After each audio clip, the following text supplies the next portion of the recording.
சுவாமியே சரணமையப்பா. சுவாமி சரணம். நேற்றைய தினம் மகிழ்ச்சி சம்ஹாரம் முடிந்தது. அப்போது மகிழ்ச்சி உடம்பிலிருந்து ஒரு லீலாவதி என்ற பெண் வந்து ஐயப்பனை திருமணம் செய்து கொள்ளும்படி வற்புறுத்துகிறாள். அப்போ ஐயப்பன் சொல்கிறார், என்னுடைய சபரிமலை சன்னிதானத்திலே நான் உட்காரப்போகும் இடத்திற்கு பின்பாக மாளிகைபுரத்தம்மன் என்ற பெயரிலே நீ அமர்ந்து என்னை 41 நாள் ஒரு மண்டலம் விரதமிருந்து பார்க்க வருகின்ற அன்பர்களுக்குள்ள பிரச்சனைகளை, குறிப்பாக திருமணமாகாமல் இருப்பவர்களுக்கு திருமண பாக்கியம், குழந்தை இல்லாமல் இருப்பவர்களுக்கு குழந்தை பாக்கியம் போன்ற பாக்கியங்களை நீ அவர்களுக்கு வழங்க வேண்டும் அப்படின்ற வரத்தை நான் உனக்கு கொடுக்குறேன் அப்படின்னு சொன்ன உடனே, இல்லையே எனக்கு வந்து உன்னை கல்யாணம் பண்ணிக்கணும் ஆசை, நான் இந்த வரத்தை நான் கொடுக்குறேன் எல்லாருக்கும், ஆனால் என்ன நீ கல்யாணம் பண்ணிக்கோ அப்படின்னு சொல்லும்போது ஐயப்பன் சொல்கிறார், சரி பண்ணிக்கிறேன், ஒரு கண்டிஷன் என்னான்னு கேட்குறா. சரி, அவளுக்கு அப்படியாவது ஐயப்பன் சம்மதம் கொடுத்தாரு அப்படின்னு ஒரு சந்தோஷம் அவளுக்கு. என்னான்னு கேட்குறா, என்னை நான் சபரிமலையிலே கோவில் கொண்டதற்கு பிறகு என்னை பார்க்க எந்த வருடம் கன்னிமார்கள் வராமல் இருக்கிறார்களோ, கன்னிமார்கள்னால் முதல் வாட்டி வரவங்க இல்லையா, எந்த வருடம் என்னை பார்க்க கன்னிமார்கள் வராமல் இருக்கிறார்களோ அன்னைக்கு நான் உன்னை கல்யாணம் பண்ணிக்கிறேன், போருமா, சந்தோஷமா அப்படின்னு கேட்டோன்னா அவளுக்கு ஒரே சந்தோஷமாயிடுது. ஆஹா, ரொம்ப சந்தோஷம் அப்படின்னு சொல்கிறா. சொன்ன உடனே அப்போது திருப்பி அவளுக்கு ஒரு சந்தேகம் வருது. சரி, கன்னிமார்கள் வரலன்னு நான் எப்படி தெரிஞ்சுக்கிறதுன்னு கேட்டா. அப்போ தான் ஐயப்பன் சொன்னார், நான் சபரிமலையிலே கோவில் கொண்ட பிறகு சரங்குத்தியால் என்ற ஒரு இடம் ஏற்படுத்தப்படும். அதுக்கு ஒரு பேர் காரணம் இருக்குது, நான் பின்னாடி சொல்கிறேன். இந்த சரங்குத்தியாலில் வந்து என்னை காண வருகின்ற முதல் முறை காண வருகின்ற ஐயப்பன்மார்கள் ஒரு சரத்தை வைப்பார்கள். சரம் அப்படின்னா அம்பு, அதனால தான் சரத்தை நாம் அங்கு குத்துவதால் சரம் குத்தி ஆல். ஆல்னு ஏன் பேர் வந்து தெரியுமா, அங்கே ஒரு ஆலமரம் இருந்தது.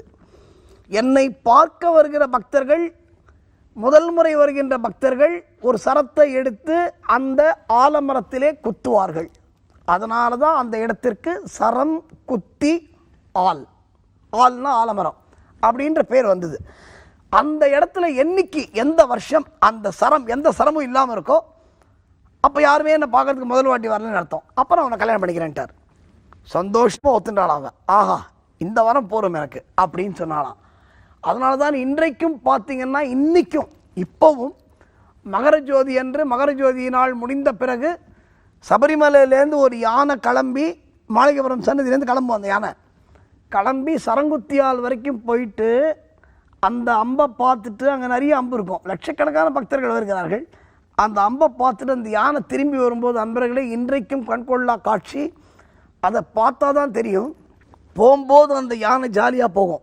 அன்பர்களே, ஒரு மிருகத்திற்கு அந்த உணர்வுகளை யாரால் சொல்லிக் கொடுக்க முடியும் சொல்லுங்கள்? நம்மளால் சொல்லிக் கொடுக்க முடியுமா? நம்ம சொன்னால் ஒரு மனுஷனே கேட்க மாட்டேங்கிறான். ஆனால் ஒரு மிருகம், யானை, அந்த மாளிகைபுரம் சன்னதியிலேருந்து அப்படி சிரிச்சினே கிளம்பும் ஜாலியாக, அப்படி காதை ஆட்டின். நாங்கள்லாம் அதை பார்க்குற பாக்கியம் கிடச்சிருக்கு. ஆனால் போயிட்டு சரங்குத்தியால் போயிட்டு திரும்பி வரும்போது அந்த யானை எப்படி திரும்ப வரும்? மொள்ள ஆடிண்டு ஏதோ சோகமாக அந்த யானையின் கண்களிலிருந்து கண்ணீரோடு வரும். இதுதான் சத்தியம். ஏன்னா இன்றைக்கும் நீங்கள் பார்க்கலாம், அந்த அந்த வைபவம் இன்றைக்கும் சபரிமலையில் நடக்கிறது. அந்த யானை அழுதுண்டே வரும்போது, போச்சு இந்த வருஷமே நம்ம கல்யாணம் ஆகல அப்படின்னு மாளிகைபுரத்துடைய அந்த எண்ணத்தை பிரதிபலிக்கிற வகையிலே இன்றைக்கும் அந்த யானை அப்படி வரும். ஆக ஐயப்பன் கதை என்பது வரலாறு அன்பர்களே. அப்போது சரங்குத்தியால் அப்படின்றதுக்கு இன்னொரு பேர் காரணம் வருவதற்கு இன்னொரு காரணம் இருக்கிறது. அதை நான் பின்னால் வருகிறேன். இப்போது ஐயப்பன் வரம் கொடுத்தாச்சு. வரம் கொடுத்தவன் லீலாவதி மறைஞ்சாச்சு, மாளிகைபுரத்தம்மன் மறைஞ்சாச்சு. ஆனால் அந்த லீலாவதியுடைய பூத உடல், அந்த அதாவது அவன் மகிழ்ச்சியாக இருந்தால, அப்போ அந்த பூத உடல் இருக்குல்ல, அந்த பூத உடல் மிக பெருசாக இருக்குது. இதை எப்படி டிஸ்போஸ் பண்ணுறது? இந்த பாடியை டிஸ்போஸ் பண்ணணும். இப்போ என்ன பண்ணலான்னு பார்த்தபோது தேவர்கள்லாம் அந்த பாடியை எடுத்து, அந்த மகிழ்ச்சியோட உடம்பை எடுத்து அப்படி தூக்கி ஒரு இடத்துல எரிஞ்சாங்க. அது எரிஞ்சு ஒரு இடத்துல போய் அந்த பாடி கீழே விழுது. கீழே விழும் பொழுது அந்த இடம் இன்றைக்கும் இருக்கிறது கல்லிடும் குன்று என்ற பெயர். நான் மீண்டும் சொல்கிறேன், சபரிமலையில் இருக்கிற இடமெல்லாம் காரணத்தோடு வைக்கப்பட்ட பெயர்கள் என்று. அழுதை தாண்டி கல்லிடம் குன்று. அழுதையில் மூழ்கி கல்லை எடுத்து கல்லிடம் குன்று வந்தேன், அந்த கல்லிடம் குன்றில் கல்லினை போட்டு கரிமலை ஏறி வந்தேன் அப்படின்னு வீரமணி சாமியோட பாட்டு ஒன்று இருக்கு. என்ன அர்த்தம்? இப்போ காலக்கட்டி தாண்டி அழுதா நதிக்கு முன்னாடி மகிழ்ச்சியோட சம்ஹாரம் நடந்தது. இந்த இடத்துல ஒரு முக்கியமான விஷயத்தை நான் என்னுடைய பக்தர்களுக்கு நினைவூட்ட விரும்புகிறேன். இப்போ ஐயப்பன் மகிழ்ச்சியை சம்ஹாரம் பண்ண உடனே அந்த அழுதையில் குளிச்சாராம். அழுதை நதி, அழுதை நதியில் முங்கி 3 முங்கி போட்டு எழுந்தாராம். ஏன் தெரியுமா? அந்த அழுதை நதியிலே மூழ்கி எழுந்தால், ஏன்னா இந்த மகிழ்ச்சியை கொன்ன பாவம் ஐயப்பனுக்கு வந்துருச்சு. கொலை பண்ணாலே பாவம், அது தெய்வமாக இருந்தான்னா மனிதனாக இருந்தானே. இப்போது அந்த தோஷம் ஐயப்பனுக்கு ஏறித்தான்.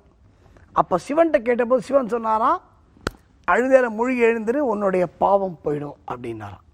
அதனால்தான் அன்பர்களே, இன்றைக்கும் நாம் அழுதையிலே குளிக்கின்ற காரணம், ஐயப்பன் என்ன பண்ணாராம், அந்த அழுதையில் 3 முக்கு போட்டு எழுந்தாராம். அவருடைய பாவங்கள், அந்த தோஷம் விலகியதாக வரலாறு. அதனால தான் அழுதையில் குளித்தா நம்ம பாவம் போயிடும். இந்த பாவம் இல்லை, நீங்கள் 7 ஜென்மம் பண்ண பாவமும் அழுதையிலே குளித்தால் போய்விடும்.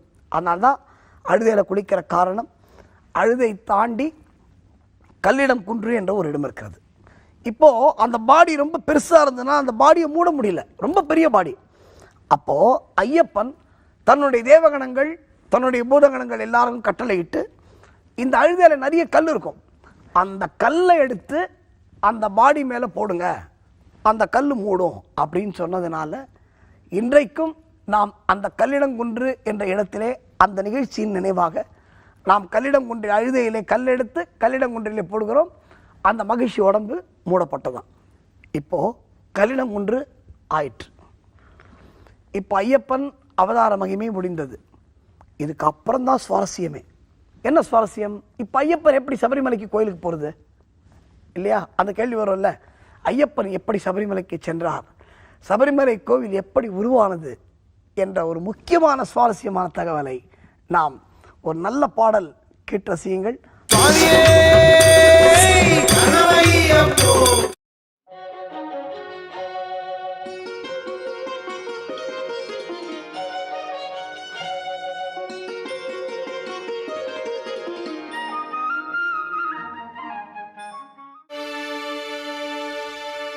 வெண்குதிரை ஏறி வரா நம்ம கருப்பசாமி,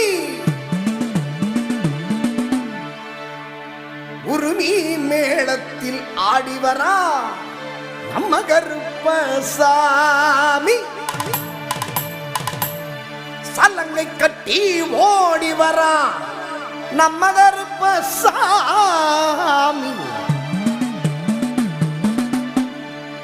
கலகலன்னு சிரிச்சு வாரா நம்ம கருப்பசாமி, விச்சருவா கையில் ஏந்தி வேலு கம்பு வச்சுக்கிட்டு கட்டருவா மீசையோடு ஜடாமுடி விரிச்சு போட்டு, விச்சருவா கையில் ஏந்தி வேலு கம்பு வச்சுக்கிட்டு கட்டருவா மீசையோடு ஜடாமுடி விரிச்சு போட்டு வெள்ள குதிரை ஏறி வராரு,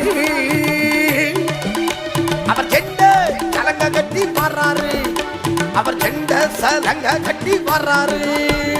காவல் தெய்வம் கருப்பண்ணசாமி, நல்ல வாக்குதரும் கருப்பண்ணசாமி, நம்ம வாழ வைக்கும் கருப்பண்ணசாமி, நம்ம காப்பு தெய்வம் கருப்பண்ணசாமி. இச்சருவா கையில் ஏந்தி வேலு கம்பு வச்சுக்கிட்டு வெட்டருவா ஈசையோடு ஜடாமுடி விரிச்சு போட்டு வெள்ள குதிரை ஏறி வராரு, அவர் ஜெண்ட சலங்க கட்டி வாராரு, அவர் ஜெண்ட சலங்க கட்டி வாராரு.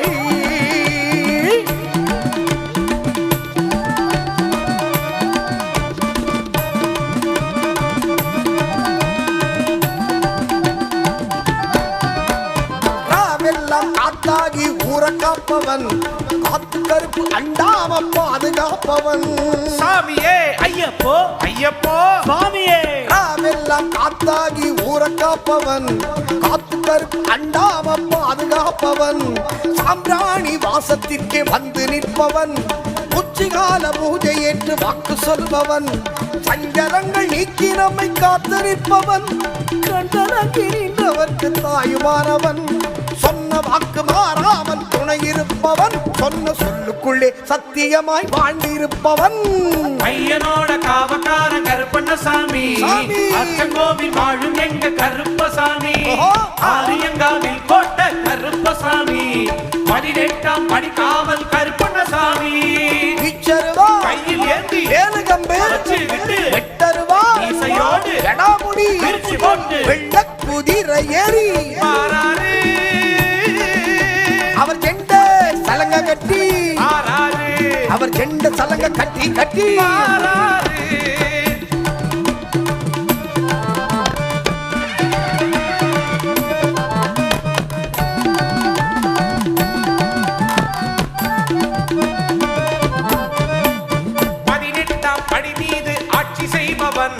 தெய்வங்களின் காவலாக காட்சி கொடுப்பவன். சாமியே ஐயப்போ ஐயப்போ சுவாமியே 3 வகை கடையலோடு பூஜை கேட்பவன், மனசார வேண்டிகிட்டா வரமளிப்பவன், வஞ்சனைகள் செய்பவரை தேரனுப்பவன், நிலமெல்லாம் வளைஞ்சிருக்க மழையை தருபவன், வறுமை நீக்கி வாழ நல்ல வளமளிப்பவன், நாம் வாழும் வரை உடனிருந்து காத்து நிற்பவன். ஐயனோட காவக்கார கருப்பண்ணசாமி, சாமி. அச்சங்கோவில் வாழும் எங்க கருப்பசாமி, சாமி. ஆரியங்காவில் கோட்ட கருப்பசாமி, சாமி. 18ஆம் படி காவல் கருப்பண்ணசாமி. பிச்சருவா கையில் ஏந்தி ஏழு கம்பு வச்சு விட்டு வெட்டருவா மீசையோடு எடாமுடி பிரிச்சு போட்டு வெள்ள குதிரை ஏறி மாறாரு